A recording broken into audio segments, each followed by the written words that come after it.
Será que a memória de uma criança pode, sozinha, mandar alguém para a prisão?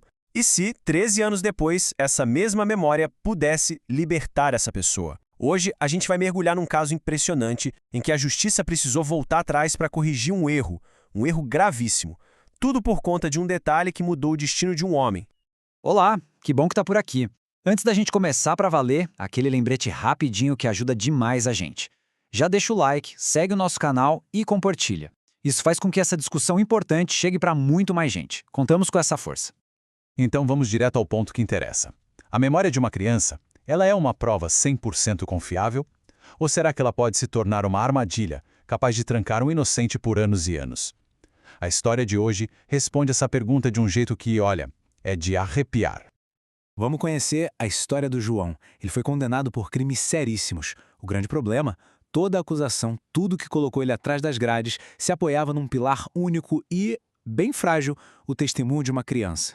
E aqui está o centro de tudo. A condenação do João foi toda construída em cima do que a Carla, uma menina de apenas 9 anos, disse que viu. Não tinha DNA, não tinha impressão digital, não tinha absolutamente mais nada. Era só a memória de uma criança decidindo a vida de um homem. Mas, para a gente entender como uma condenação dessas pôde acontecer, a gente precisa olhar para as regras do jogo. A lei tem um passo a passo bem específico para fazer o reconhecimento de suspeitos, sabe? E isso existe justamente para evitar que erros aconteçam. Lá no nosso Código de Processo Penal, o artigo 226 fala do tal reconhecimento de pessoas. Pensa nele como se fosse um manual de instruções, sabe? Ele existe para garantir que a identificação de um suspeito seja a mais justa e confiável possível, sem nenhum tipo de pressão ou indução. E as regras são simples, mas, nossa, são cruciais. Primeiro, a testemunha descreve como era o agressor. Depois, o suspeito é colocado ao lado de outras pessoas. E aqui está o pulo do gato. Pessoas parecidas com ele, não diferentes. E no fim, tudo é registrado num documento oficial. São garantias para proteger inocentes. E foi exatamente aqui que a coisa desandou no caso do João. Ele, o homem negro, foi colocado para ser reconhecido ao lado de 2 homens brancos. Peraí, isso não é um teste de memória, é um convite ao erro, né? É quase como se a polícia estivesse apontando para ele. O procedimento ficou totalmente sugestionável. Mas a história não parou por aí. O tempo passou, e quando todo mundo já tinha esse caso como resolvido, uma reviravolta daquelas estava para acontecer. 13 anos. Dá uma pausa para pensar no que isso significa. Por 13 longos anos, o João viveu com o peso dessa condenação, até que a única prova que o mantinha preso começou a desmoronar. E aí acontece o que parecia impossível. A Carla, agora uma mulher de 22 anos, volta à justiça e diz: olha, eu não tenho mais certeza. E ela explica o porquê, confirmando aquela falha que a gente viu lá atrás. Dos suspeitos que me mostraram, só ele era negro. Ela mesma admite que a memória dela foi contaminada por um procedimento todo errado.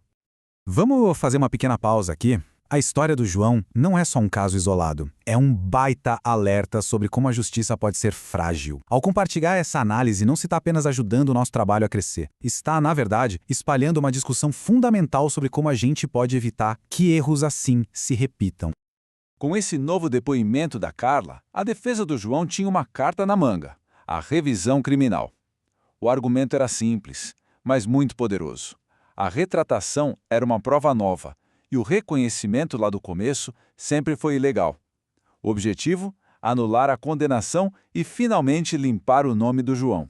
O caso foi subindo, subindo e parou numa das cortes mais altas do nosso país, o Superior Tribunal de Justiça, o STJ. Agora, o futuro do João estava nas mãos dos ministros. E a decisão final foi categórica. O STJ aceitou a retratação da Carla como uma prova nova, sim. Declarou que aquele reconhecimento original era nulo e inválido, porque desrespeitou a lei. E com isso, a consequência era uma só: a sentença foi anulada. João foi absolvido. No fim das contas, a decisão se apoiou num dos princípios mais importantes do direito. Na dúvida, a decisão tem que ser a favor do réu. A incerteza que a retratação da Carla e o reconhecimento falho criaram tornou impossível manter aquela condenação. A mensagem foi clara: é muito melhor correr o risco de soltar um culpado do que ter a certeza de prender um inocente. A absolvição do João é o fim da história dele, mas para nós é o começo de uma reflexão muito maior. O que esse caso ensina pra gente? por que a história dele importa para todo o sistema de justiça? As lições que ficam são bem claras. Primeiro, a gente aprende que memórias podem sim ser falhas e muito fáceis de influenciar. Segundo, que as regras do reconhecimento não são uma sugestão, são uma obrigação, uma garantia. E por fim, que a dúvida não é uma fraqueza do sistema. Na verdade, é a sua maior defesa contra a injustiça. E tudo isso nos leva a uma pergunta final, que talvez seja a mais perturbadora de todas. A justiça foi feita para o João? Mas e os outros? Quantas pessoas será que estão presas neste exato momento por causa de um reconhecimento falho que nunca foi questionado? Pessoal, muito obrigado por terem acompanhado essa análise até aqui.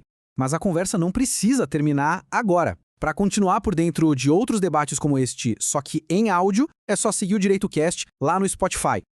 E antes de fechar, não esquece de deixar o seu like. É um clique rapidinho, mas que pra gente é o principal combustível para continuar produzindo. A gente agradece demais mesmo. E para quem curte assistir, a gente também tá lá no YouTube e no TikTok com mais análises em vídeo. É só procurar por DireitoCast e fazer parte da nossa comunidade. Até a próxima!